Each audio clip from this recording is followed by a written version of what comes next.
Welcome to BizDev Live. I am so excited to be talking about public speaking today. Do you need to get your message across to people more effectively to be a better public speaker? That's what we're going to talk about today with Joanna Walker. She is a public speaking coach, somebody that helps people get their message out, delivered, and get what you intend to say into your recipients' ears. Stay with me. We'll be right back right after the BizDev. BizDev Live, BizDev Live, weekdays at 11 Eastern Time, live. BizDev Live, BizDev Live, weekdays at 11 Eastern Time.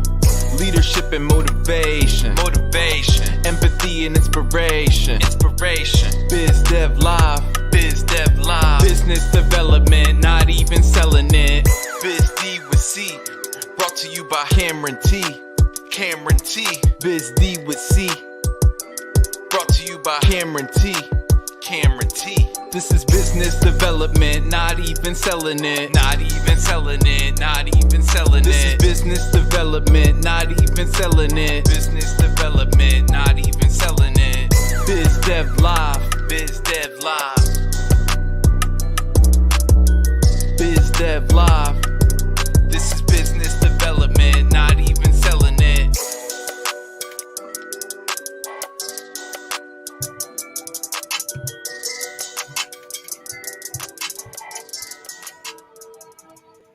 So today I join you with Joanna Walker. Joanna is the fear blasting storytelling maven for coaches, consultants, leaders, and change makers, also known as a public speaking coach. As a keynote speaker and workshop facilitator, she's presented for corporations, nonprofits, startups, community organizations, and the TEDx stage, helping audiences develop authentic presence as speakers, find the ideas they want to be known for, and craft those ideas into compelling presentations. She's the founder of Craft Your Talk, a transformational speaker coaching program for emerging speakers, and the Speakers Playground, an unconventional training program where entrepreneurs and community leaders become confident and memorable speakers. She is the co-founder of Boulder Story Slam, where audience members come to the stage to tell true stories about their lives. In addition to her work as a speaker and coach, Joanna has written and performed solo theater pieces that she's toured throughout the U.S. and Canada.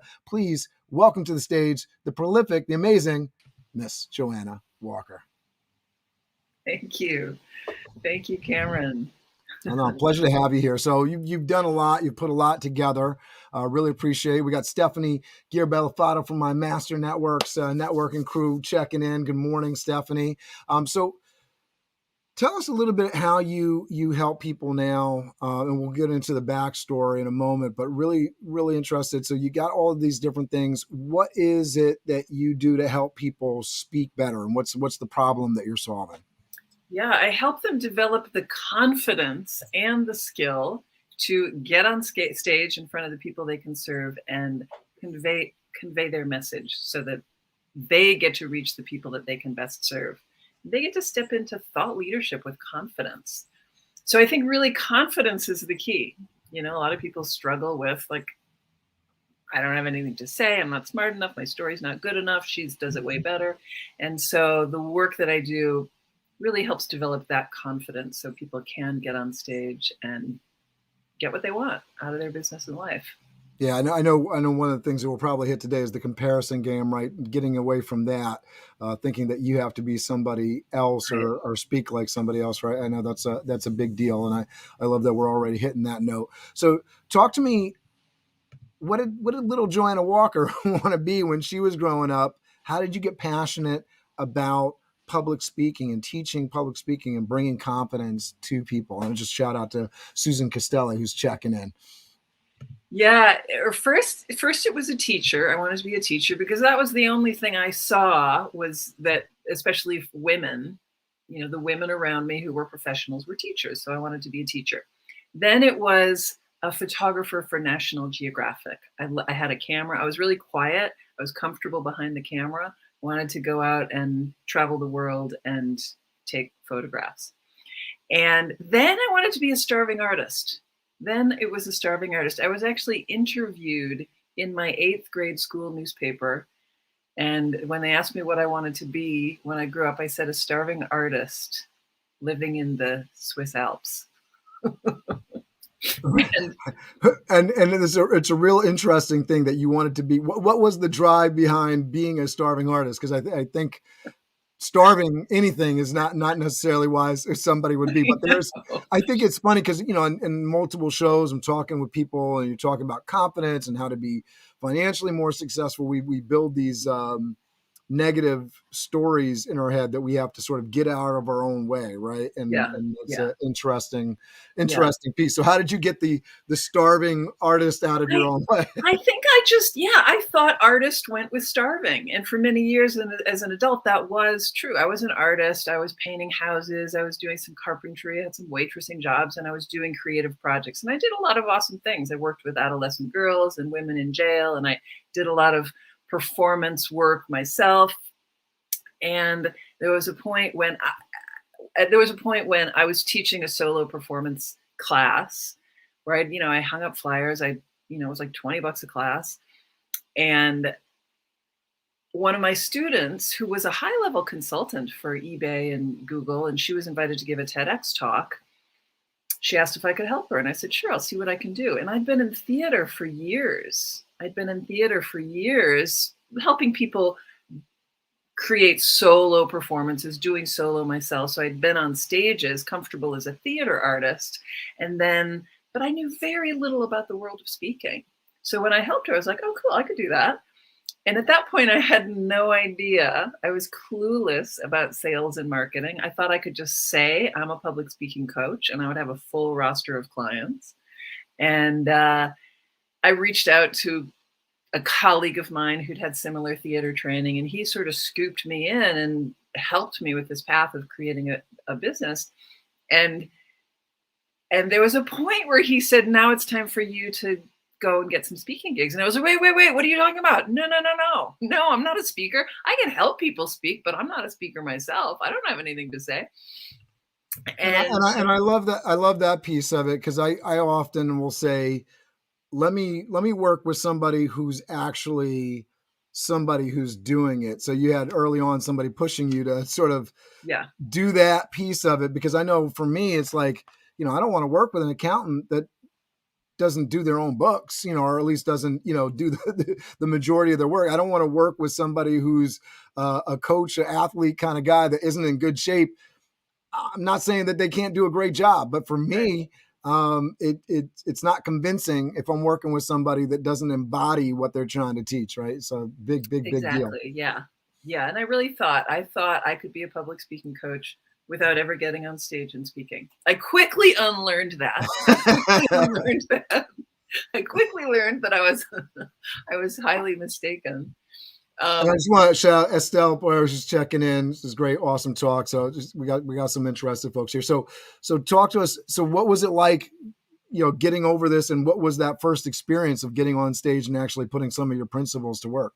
Yeah, the first experience was so after he said that, I was in the middle of a marketing workshop. It was a free marketing workshop that was part of Boulder Startup Week. I live in Boulder, Colorado, and they gave us homework, and they said, go home and write the value you deliver in a Twitter pitch. So in 140 characters, I had to communicate the value that I deliver. And I went in the next day, and everybody got to do their Twitter pitch. And other people were talking and going on. And they were like, and I was like, oh, they're cheating. They get to say way more words than I do. And I followed the rules, and I'm only going to get 140 characters. So I said my pitch when it was my turn. And afterwards, someone came over and said, that was amazing. Will you come speak to our group? Wow. I said, sure. So that's the one thing I always say to people is clarity. When you've got a crystal clear message, that's what attracts the people that you can serve, right? And that's a big building step. I know I've done that with employees, that are in the office to try to build their confidence and their ability to get across their message. It's a great thing for you to do personally, to say, what's the value I bring? And I, as an employer, I'm working with somebody I know the value they bring, and I'll sit there with somebody and they're struggling to talk about the good things that they do, the awesome things that they do. I'm sitting there like, I know you're great with the data, and I know you're great with, the rapport, but they're sitting there meandering around and using different, I'm pretty good at, and Yeah. these, instead of saying like, I do Yeah. this excellently in a timely, right? Being very specific. Right. So Right. immediately you got some good response, which is nice. But yeah, I got good response. I had a gig. I was utterly terrified. I went home and hung my head over the toilet, and I was like, "Oh my God, I gotta give a talk now." And so I did. My initial goal was to get through it, just to get through it, just to survive. And I did. I survived. Like I said, I was comfortable on stages, and I managed to get through it. And then I realized, oh, wait, I want so much more than to just get through it. And I was pitching I was talking about the idea of using speaking to grow your business, that when you get in front of people and you show the value that you deliver from the stage, that's how you attract clients you can serve. But I wasn't doing that. I wasn't doing that. And so then I was like, oh, okay. And then I had to do a whole nother deep dive into really understanding, how do I get on that stage and deliver value and communicate to my audience that I can help them solve their problem. And So Audrey has a great question here. So early on, and love to see what the train, what your coaching is now, but early on, how are you choosing your topic? I think this is a big struggling point. I know I've had the question, even like writing a book. Oh, I could write a book about this. I could write a book about that. I want to deliver a message. How do you choose your topic? Obviously you're getting picked up for a speech, but there's a lot of room in yeah. terms of what you can talk about, what you choose to focus on. How do you choose your topic? Well, you're right that I answer that question very differently now than I would have 8 years ago when I started my business. When I started my business, I was just throwing spaghetti on the wall and talking about whatever I could fit in. And now it's very strategic. And I think about who is in the audience that I'm speaking to. And so when I'm strategic about the audiences I get in front of, I'm not going to speak to any group, but I want to speak to the people that I can best serve. And then I think about, what are the questions they're asking? What are they struggling with? And how does my genius, my passion, my expertise actually meet their need? So it's finding that meeting point. A lot of people are like, oh, I have a story I want to tell. I'm such an expert. I'm going to go talk about all the amazing people I've worked with and all the amazing things that I've done. And I'm so brilliant. And look at, I'm such an expert, without really paying attention to who's in the audience and what they need. And so we really have to, yes, please speak from your passion and your expertise, and get really clear about who you're speaking to, what their struggles are. And that's where you find the topics. I love that. And I think folks have a big challenge with this. Audrey, I'd love to know if that really answered your question, because I think it's we have a wide, which is a good thing, right? We're interested in lots of different things. And so getting to that point where you're comfortable with your authentic self, what you're passionate about, and understanding that your passion and your story. I know we're going to get deeper into this, but I'd love to hear in your journey how you got comfortable with your story and comfortable telling it, right? Because I think that's something that so many people that are trying to get into the public speaking space, they're trying to be very eloquent. They're trying to emulate speakers that they perceive as great, and what can get lost in that translation is the personal authentic self, right? The idea that you have something very unique. There's only one you. You have something important to say, and that really can translate well to the stage. So how is it finding your story, and what about your story was something that you were like, yes, I can talk about this and it's going to resonate with people? Yeah, again, it depends on who I'm talking to. I'll tell different stories depending on my audience and what's most relevant to them. I think it's so important. I talk about storytelling all the time, and it's such a buzzword now. Tell a story, tell a story, tell more stories. And that's so true, because we connect with people through stories. I often say a story is the shortest distance between two people. And we need to make those connections if we're going to ask them to do anything. We need to make a connection first, right? A sale happens once you've made a connection. And when I say sale, whether you're selling a service or a product or an idea, you want your audience to say yes to what you're selling. And first, you got to make that connection. And the story is the thing that's going to connect you. And I was comfortable telling stories when I started my business because I had been on theater stages telling stories for years. So I was comfortable being very vulnerable from the get-go. But I had to really learn how to position my story so that it's relevant to my audience. Because your audience doesn't really care that much about you. They're thinking about themselves. So you got to be able to tell a story that makes them see themselves in your story and see their story in your story. So how does that work, right? So your, and we could want to kind of keep on your personal journey just for a minute and sort of put the theory to test here in terms of you like moving towards like TEDx stage, for example, and finding the topic that you wanted to, because that's a big deal with finding, original material for the TEDx stage, right? In figuring that out and finding your voice, what was it that you did to sort of figure out, all right, this is who my audience is, this is the story that I want to tell, and how to make it resonate with people from your unique perspective?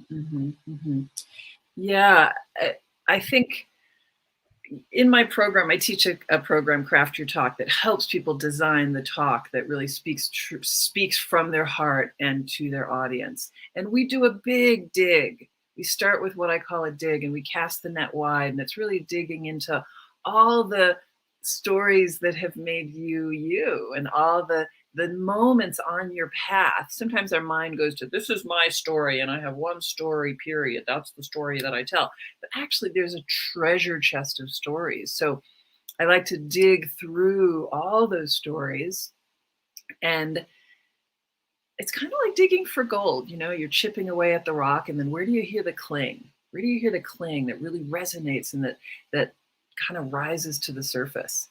So I have, when I gave my TEDx talk, the goal is, so it's finding that story. What was the truth for yourself, the transformative truth for yourself? What changed you? What part of that story changed you? And then it's looking for the universal truth in that story. I love that. Being able to go from the personal to the universal. And that's a whole process I take my clients through, is really being able to dive into the specific personal part of the story so that we can open up to the what's universal, where your audience can connect. There's so many different ways to use language. What sort of emphasis, or how much do you focus on what's being said versus how it's being said? And just to be clear on that, I have a profound 13-year-old. He loves stories. He loves every little thing. His favorite part of camping out with the Boy Scouts is that time around the fire where they get to tell stories. He loves telling stories. And one of the challenges I have with him is that he gets too deep in the weeds and different kinds of details, and the path, the hero's journey, however, whatever you want to call it, it becomes obscured. And so the how he's telling the story is getting in the way of the what the story is, right? The path. So what kind of work do you do to sort of make sure that you're being clear, concise, getting from point A to point B in a timely manner, but while still being interesting, right? We know great storytellers. I mean, you can look at great speakers, Oprah, Tony Robbins, people that can be really illustrative, tell a story, bring you there, put you there, which, I talk about this in an industry thing that I went to. I went for one guy who was an expert in his field, And then somebody who I wasn't even expecting came on after, and I was blown away by her. She was a great storyteller, really drew me in. I went for him, but I stayed for her. You know what I'm saying? Like she Yeah. was somebody that was telling stories and brought me in, and it was really personal. It was about, she lived a different childhood than I did. She lived a different life than I did, but I found, just like you were saying before, I found myself in her stories, and I found myself learning from her stories and being able to apply that to my own life. Yeah. So I think that when you're telling a story, it's important to look at change. What changes? What's different at the end from the beginning? How are you transformed in your story? And when you're really clear about where you want to end up in your story, then that helps you know what you need to show at the beginning so that I'm invested in that transformation, so that I, as a listener, care what happens to you. Some people think, oh, I'm going to tell that, it's like this happened and then this happened and then this happened and then this happened and then this happened and then this happened and then this happened and then this happened and then we all lived happily ever after. But it's really being able to build that arc and that transformation and sometimes you got to start at the end. I would say often the end of my story is where your audience wants to end up, wants to be. Then you can build it back to the beginning where you can know what do I need to show about my imperfect, vulnerable human self so that you're invested in that transformation. And we really build that architecture that, it's engineering. There are a million ways to tell a story, and we want to engineer it so that your listener is really invested in the outcome. Does that answer your question? I think so. I mean, I especially love that engineering aspect to it, and making sure that you know where you're going with the story and you're marching. It's a direct line, and that doesn't mean that your speech feels like a march, that it's a monotone, but Yeah. you know where the goal line is. Right. You're getting there.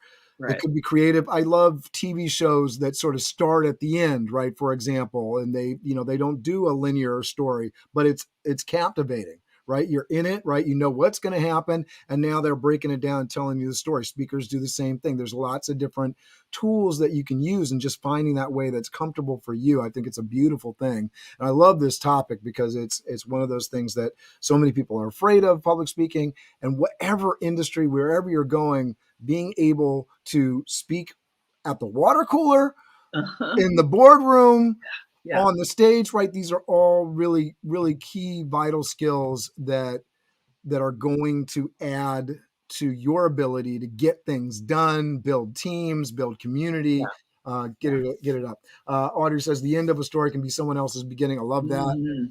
Beautiful. All right, so let's get into some of these talking points. I really want to dive deep into some of these things. Hopefully, this will be really helpful for folks. But effective public speaking is an essential skill if you want to be seen as an authority in your field. We're just talking about the water cooler, about the different places within, forget getting up on a TEDx stage and, being a thought leader, which I think anybody that's looking for authority, whether it's reason for more pay or reason for being able to charge a little bit more for your services, for my entrepreneurs and business owners that watch this show, right? What do you need to do to build that authority? What are things that you can do to build that authority? Well, I think so much of it is confidence and skillful communication, that no matter how much of a genius you are, no matter how brilliant you are and how much of an expert you are and how good you are at what you do, if you can't effectively communicate what you do to the person you can serve, it doesn't matter. They're going to go to the person who can. They're going to go to the person who can communicate. So it's so essential that you can skillfully communicate, whether you're giving a TEDx talk or a keynote or a breakout or standing at the water cooler or speaking up in a meeting or talking to somebody at a networking event. If you can't communicate the value you deliver in a way that they hear it and they get it, doesn't matter. Doesn't matter how much of a genius you are, how brilliant you are. So communication is so central, so key. to having a successful business. I mean, So what's a way to be seen as an authority? Just give us some examples, maybe some outtakes, right? Some things that maybe people shouldn't be doing, language that they shouldn't be utilizing, and some language that really sets you up to be an authority, the way that you say things, right? mm-hmm. Well, focusing on your audience is key, and focusing on the value you bring. What's the outcome? That when you communicate effectively, people see that when you communicate value, people see, oh, this person is going to help me. This person can solve my problems. This person can change my life. But if I focus on, as I said at the beginning, if I focus on my resume, my experience, my resume, then it's all about me. And I think one of the big takeaways that I often talk about is it's not about you. It's not about you. And this can help cut through the nerves, because we get so caught up in thinking about, oh, how do I look? And did I say it right? And am I, whatever, what are people thinking about me? What are people thinking about me? Am I humiliating myself? Am I falling flat on my face? It's not about you. They don't care about you. Mm. They want to know how you can help them. And so It's interesting. Yeah. I'm trying to picture like somebody right now. They're up on stage or they're in front of people. They're speaking, and how do we know they're not comfortable speaking? They're down in maybe a page or paper that they have some notes on. Yeah. They're Yeah. not making direct contact. The body language is Right. closed in. Whereas somebody that's showing the confidence and authority, they have the power stance, right? They're making eye contact with the audience. And so those little cues that just let somebody know, wow, you have confidence. You Yeah. are adept in your area. And maybe you don't know it all, but you're comfortable. And I Yeah, think so it's that's great. I important. mean, I love that you're talking about the body and the voice. That's so much how we communicate confidence, is showing up fully in my body, owning the space physically. So even though I might feel nerves racing through my body, when I connect with my breath and I connect with my feet on the ground and I let my body take up space and I let the confidence, the energy of my confidence be present in my voice, that communicates confidence. Another big one is pause, Yes. slow down. When you can pause with confidence and slow down, the audience leans in. They're like, what's she going to say now? I want to hear what she has to say. So that's a big part of communicating confidence. Yeah. That I The can person the hold person my that audience doesn't in the pause.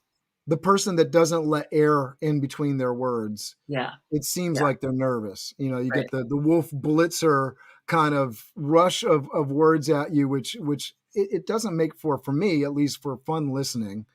When somebody gives you that moment, right? Their confidence. And I know, being a part of Toastmasters to improve my speaking for this show in particular, I was getting more comfortable with getting the uhs and the filler words out of my language and filling those same spaces with a nice little pause. And it makes a So big powerful. difference. Right. You So sound powerful. much more Yeah. educated. You sound like you know what you're doing. Yeah. And it's just Yeah. taking the time, literally taking the time and not rushing through it and feeling comfortable in that space. Yeah. Are there any other kind of little language or presentation tricks that you kind of coach people through that make a big difference? I think being able to, let me think. So so there's the body, there's presence, we've talked about physicality, vocal dynamics, pausing. So that's a lot about presentation, showing up fully with your heart and your breath and your voice and your body, and being fully in the room, available for connection. So often our mind is kind of racing, like, I might be in the room with my body, but my mind is off on this train that's saying, like, oh no, is my story interesting? Is everybody here? And that train always ends up at I suck. It's the only place that it's going to go, So it's being able to turn off the mind trip that you might be on and come back to the body, back to the breath, I back to love that moving the you mentioned present, right? ground. And coming back to the breath and body, just as you were saying. Robert Person says, when you pause, you're placing and prioritizing your words and Yep. points. Pausing and prioritizing being present. You can't be pleasant if you're not present. Yes. Yes. Right? You can't focus on the individuals in the space if you're Yeah. not present. And I love that. I love that. Being present with your speech, with the people in the room. Yeah. Such a big deal. Thanks for that, Robert. Yeah. And then the other side of that, so that's presence, physicality, delivery, showing up. And then it's really knowing what you're going to say. Preparation. And crafting, it's preparation. And being able to guide your audience through your message. You're taking them on a journey. So when you are prepared and you have engineered that talk, you've structured your talk, whether it's a 3-minute talk or a 30-minute talk, you have a clear arc. You know where you want to end up. You know where you're taking them. And so it takes that preparation and structure to take your audience with you.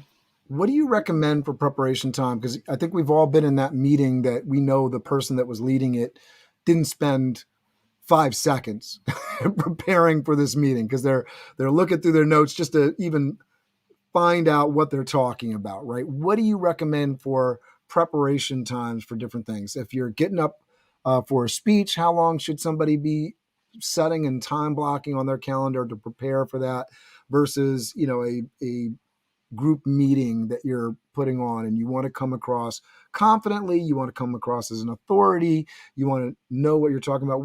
What's kind of time that people should be blocking out for these types of activities? Yeah, I'm not the kind of person who really maps out in that way how much time you should take. I see Steve Jobs worked one hour for every minute of a speech. So that's a lot of time. Anytime I say that, I'm like, I can never put in that much time. But it's being able to know your message enough to really spend some time practicing. So at least, I don't know, it's hard to put a number on it. But do it. And a lot of the ways that I rehearse in order to get it in my body so that I know it, I run it while I'm riding my bike, while I'm walking, while I'm moving.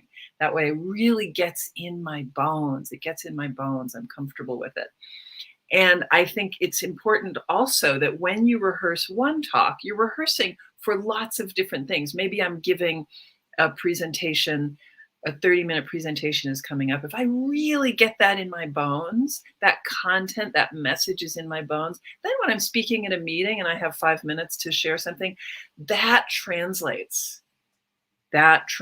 So I really encourage taking the time to run it and turn it inside out, get it in your body, get comfortable with it so that it's not memorized. You're not reading it from the roof of your brain, but it's in your bones. You know what you're saying. You can be flexible in the moment with what's happening in the audience. If you have your talk word for word memorized and it's glued into your head, then something happens and you lose track and you don't know how to get back. And you're trying to deal with this moment, this thing that's happening in the audience, but I'm trying to remember my memorized talk. So it's being able to have enough flexibility to be in the moment with anything that comes up. I love that. And I think, for folks that think, they look at somebody that's on stage, comedian, professional public speaker, and they're able to be witty and fast in the moment, the amount of work that goes into it. You were talking about Steve Jobs spending an hour for every minute of his speech. His speeches were obviously the product and the company, but it all goes together, goes hand in hand. And there's so many CEOs that I imagine their public relations office don't want them at a lectern. They don't want them in front of the cameras because they don't spend that kind or any kind of time near that type of time putting together what they're going to say. And I think it's something that for us, right, if we know, all right, at least some time has got to be spent when we're building out our schedule, building out our time. If we want to be authority figures, if we want to be seen as an authority, there's got to be some sort of trade-off of time for preparation to make sure. And then I love what you were saying, because I think that's the flip side of it, is the more time that we put into crafting our words, our thoughts, our presentations, the easier it is to do it as we go along, right? It's easier to craft something impromptu if we built 4 other speeches and we got talking points that are memorized and easy for us to come off the hip with. I love that. And what I hear a lot of people say is, "Oh, I'm really good at winging it. If I don't wing it, then I lose the freshness. It's not authentic." Yeah, it's not authentic. Exactly, it's not fresh. And then they start working on it, and they say, "Oh, I did way better winging it," because they start working on it, and then it feels forced, and it feels robotic, and it feels controlled, and it doesn't feel authentic. But what they don't realize is they have to keep going. They kind of have to go through. Once you start really working on your speaking skills, you have to go through that uncomfortable place, because what you're doing is creating new habits, new pathways. Right. Winging it is comfortable because it's a habit, right? But you're probably not being as effective as you could. Then when you start working on it, it's going to be a little bit like, oh, this doesn't feel like me. This doesn't feel authentic. This is awkward. I'm going to go back to winging it. But when you go through that, then oh, I have so much more access to my voice and my body. I have so much more access to my expertise and my presence and the clarity of my message, because you were willing to go through that uncomfortable place. I love that. And Robert Person saying you have to find a balance, let it flow organically, be honest and be passionate. I completely agree with you, Joanna. I think once you work something enough, you get from the place of like trying to memorize something to having your basically your bullet points that you're fully comfortable in your own skin talking about. You know your topic well, you know, like we talked about before, where you're going with it. And so you're able to, like somebody that's been practicing a martial art and somebody throws a, different kind of punch or kick than you were expecting, but you are ready. You're ready for it. And so the instinct kicks in, and suddenly you're Danielson waxing on, waxing off, and you're able to really wax prophetic in the moment and be that much more succinct and profound with your audience, because you are that much well prepared. You're preparing for a meeting, your facts and figures, you know the answer to the questions that you don't think they're going to ask, as well as the ones that you think. So you're prepared and you're ready. For any student that knows, doing your homework, showing up prepared, understanding the reading feels a whole lot better than showing up having skimmed the last chapter and just trying to wing it. It's not a comfortable place, and it's not fun. And when you prepare, I feel like public speaking can be a lot of fun. It can be a lot of very enjoyable experience. All right, so let's. Yeah, go ahead. Yeah, I was just going to say, in some ways, it's a heightened, like, I always encourage people to get on stage and be in conversation. You're in conversation with your audience. Be you. You just get to be you and have that conversation. And at the same time, there is a heightened level of presence that allows for deeper connection and even deeper authenticity and bringing more of yourself forward. So I think both are true. It's like, be relaxed, be you, be conversational. And there's a doorway to a deeper truth and a deeper connection that is possible when you really show up for it. I love that. All right. I want to jump into takeaway number 2 here. Telling a good story well makes your audiences lean in, hire you, and tell their friends about you. So talk to us about how do you craft a good story? What makes a good story? What makes a good story is stakes. I think that's my first answer, is the key thing is stakes, which means, as I talked about earlier on, that your audience cares how it's going to end up.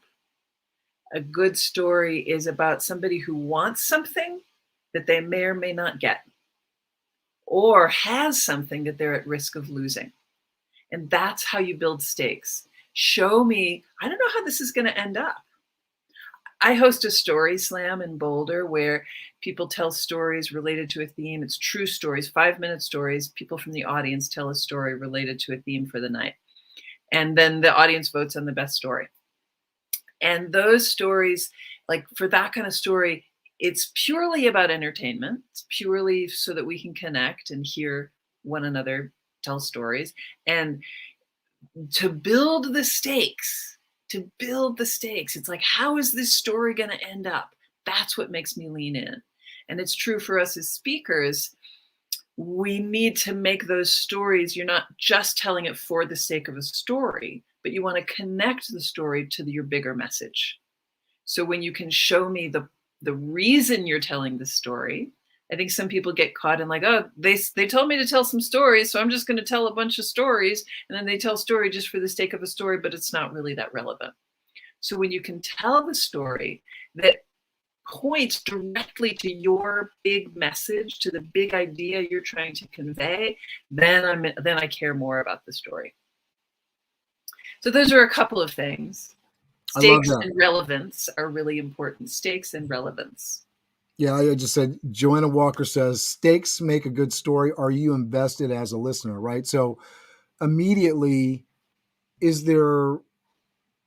am I hanging on the edge of my seat for something, right? Is there, Yeah. And it could be a story about my childhood, and I'm telling you, I thought I was going to get in trouble, and and so you could be invested that way. You could be invested in, this is a business decision for the company, and this is there's lots of different ways to bring the listeners in. I love that because I feel like, we're in a very media consumptive society, right? So we're watching Netflix, or HBO, all the different media, YouTube.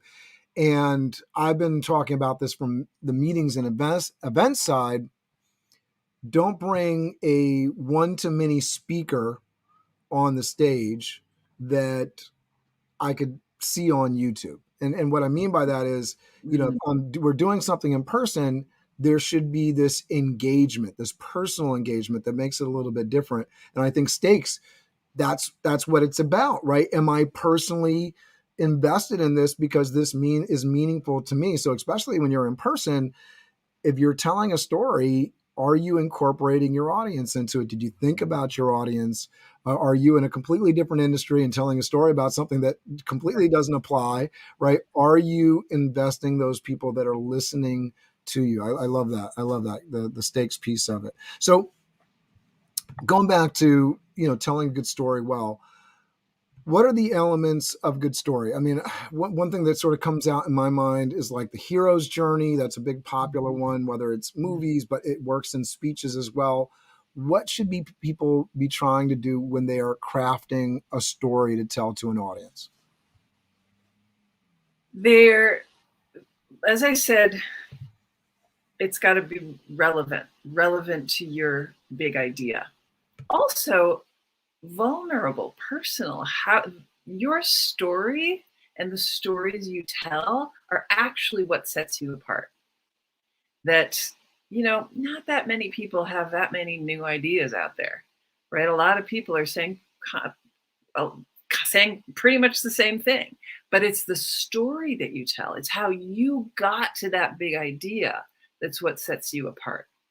So finding that story that shows your humanity, your vulnerability, that you're a person, you're an imperfect person with struggles and challenges, and you've figured out a few things. So you're sharing what it is that you've figured out about being human or about your particular field of expertise. You're sharing what you've figured out.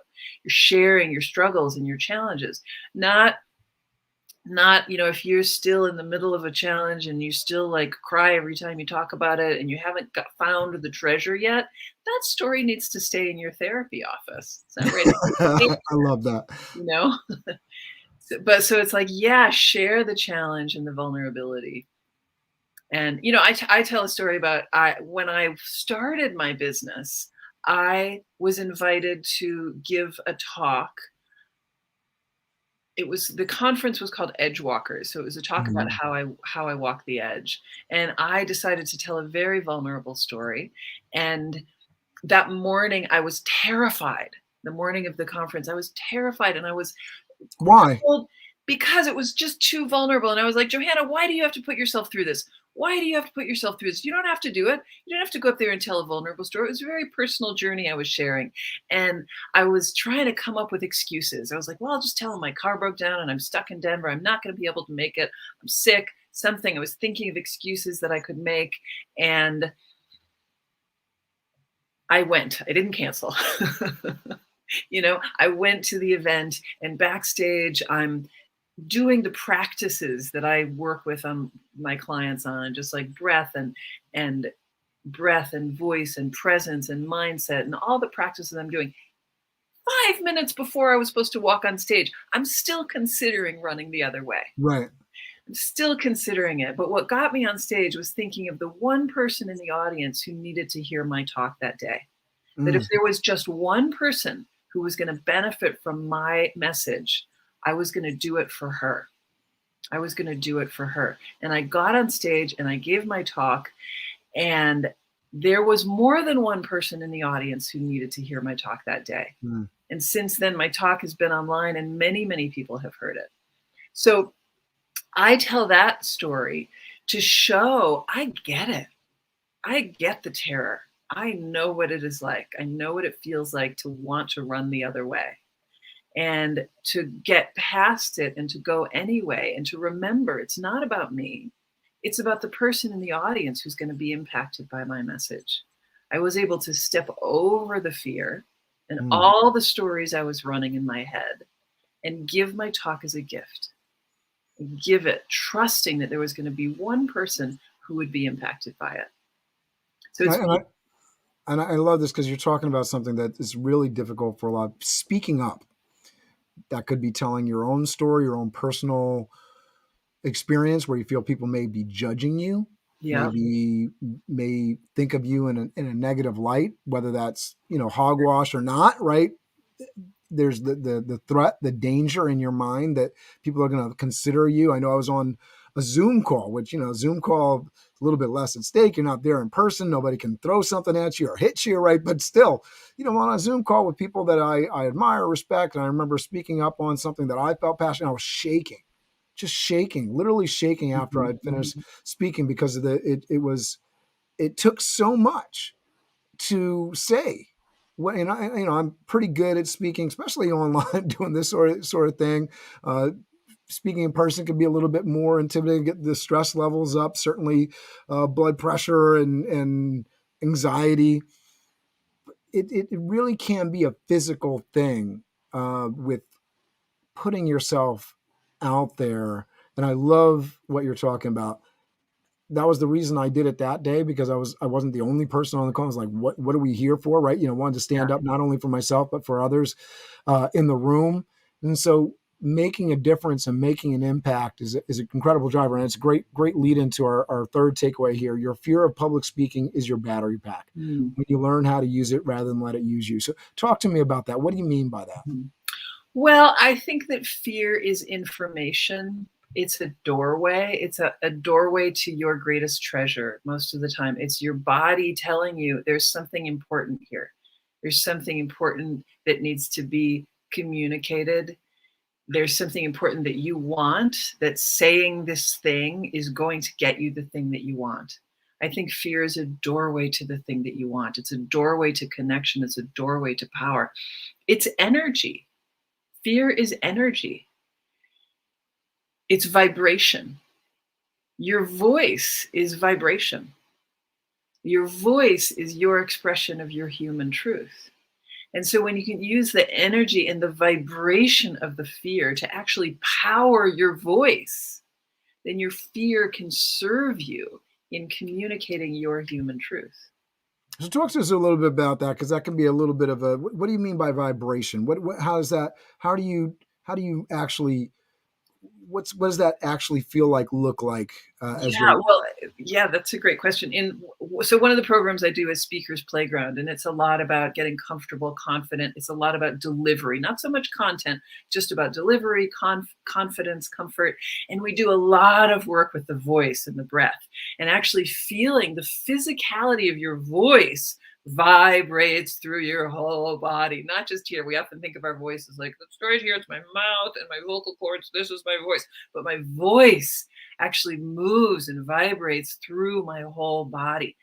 And when I can get my breath and my voice moving through my whole body, then I have more resonance and more power and more. That means it's moving through my heart. So it's more authentic. It's more me. I'm showing more of myself. That's actual vibration. The sound is vibrating through my body. It's actual vibration. And fear, it's in our head, right? It gets caught up here, but it's also energy in my body. It's my belly feels nauseous. My voice is shaking. My knees are shaking. I feel like I want to throw up. That's just sensation. It's the story we tell about it that makes it a problem. So I might start feeling these nerves going through my body, and I think, oh no, that's happening. I got to get out of here. I got to run. I got to get this over with as soon as possible. This is horrible. This is wrong. This is bad. But if I can let go of the story, drop into sensation, that's all it is. It's just sensation. Oh, I'm having some nerves in my belly right now. There's some shaking in my belly right now. I feel some tingling on the back of my spine. My knees are wobbling. And so that voice, remember I just said the voice is vibration in your body. If I can just like find the connecting point. So here's the fear, here's the voice. They're actually not separate. I love that focus on self-awareness. I know I utilize that at my desk to deal with stress. Okay, I'm feeling anxiety. Let me get up. Let me do something about it. Let me move. Let me stretch. Let me breathe. Breathing anytime you're starting to feel nervous, right? Because we send to tighten up and not breathe, which if you're trying to speak and you're not breathing, that's not a good thing, right? No, absolutely. I often say the breath, the quickest way to the grave is to stop breathing, which also means the quickest way to more vitality and more power is to breathe more deeply and more fully. We encourage everybody, take a deep breath now. Breathe in, breathe out. It's going to feel good. Yes. Yeah. All right. So this has been amazing. I want to make sure that people have an opportunity to go and use your services. Obviously, there's a lot of different places. So can you just walk through some of the different things you're doing one more time? I'll let people know. Yeah. And then if there's anything that you want to kind of close out with a tip or a thing that is made an impact in your life. One thing I do want to mention before we take off, because I always ask these questions in the questionnaires before I have folks on the show, is books. What book you would recommend to viewers? And you are recommending To Sell Is Human by Dan Pink. Oh, yeah. If you want to talk just real briefly about that, and then let us know what where people can find your services. Yeah, so that book, when I first started my business, that was one of the first ones I picked up, and it was just so impactful for me to think differently about selling. And as a speaker, you're selling an idea, even if you might be selling a service or a product, but the biggest, most important thing that you're selling is an idea. You want your audience to shift their perspective, to change their perspective, and to look at something a different way so that they'll take a different action. So they'll do something differently and make a change in their life in the direction of the thing that they want. And that book by Dan Pink really helped me shift my understanding of selling and how I think about selling, and that it's really about connecting and sharing value and offering a transformation to your audience. So that was the first book that came to mind that was impactful when I started my business. And in terms of how to reach me, so for those listening live today, this week, I'm offering a free workshop. You can go to confidentspeakerworkshop.com, where you'll learn some tools for attracting clients and developing confidence as a speaker and as a business owner, as a human person. So check out that workshop, confidentspeakerworkshop.com. I also have a quiz that I offer, which is just a great way to look and see where your strengths are, where the gaps are in different categories. We look at delivery, content, marketing and sales, and mindset, all really key. So it's a fantastic quiz to just give you an overview of where you are in your speaking journey right now. So you can go to Confident Speaker Quiz to access that quiz. Those are a couple of things. I love to connect on social media. I'm pretty active on LinkedIn. I'm active on Instagram. And reach out to me, say hello, send a message. Feel free to follow me, but I love to get a message. Tell me you're out there. Let's actually connect. Let's actually build a relationship. That's how we get to do this work, by actually building real meaningful connections. That's being present. That's being authentic, Yes. being in the moment, and really creating a real connection with people, which I think is a really important part of public speaking. If you're not doing that, then you have to wonder what you're doing when you're speaking, right? If you're not connecting with people, if you're not building community. That's what it's all about. Yeah. I love it. Joanna, thank you so much for doing this with me. I think Thank you, Cameron. So fun. Oh yeah, thank you. We gave out, I think, a lot of great helpful tips. Public speaking is one of those things that big fear around public speaking for so many people. It's something that we can all improve with. Somebody's looking at me right now or looking at you and wow, they're such good speakers, but it's not something that you ever stop getting better at. Right. You continue to improve over time. You get more knowledgeable. You learn how the human psychology works, and it keeps on adding tools to the toolkit. So keep building. Really encourage everybody. Practice, prepare. You have a great speaker inside of you, even if you don't think you do, you do. We all have something really incredible and special to share, and you can be the light as well. Joanna, I'll let you have the last word. I'll let you say the website you want to send people again to, and then we'll play us out with the BizDev Live theme. I would just say, if you hear the call to speak, listen. Don't put it off till next year. Somebody needs to hear your message yesterday. Somebody's going to be impacted by your story, by your message. So if you hear the call, answer it. Take the leap. Get the support you need. Do what you need to do to put yourself out there, no matter how scary it is, and share your genius, your heart, your expertise. Somebody needs to hear it. Amazing. Thank you very much. BizDev Live, weekdays at 11 Eastern Time, live. BizDev Live, weekdays at 11 Eastern Time. Leadership and motivation, empathy and inspiration. BizDev Live, business development, not even selling it. BizD with C, brought to you by Cameron T. BizD with C, brought to you by Cameron T.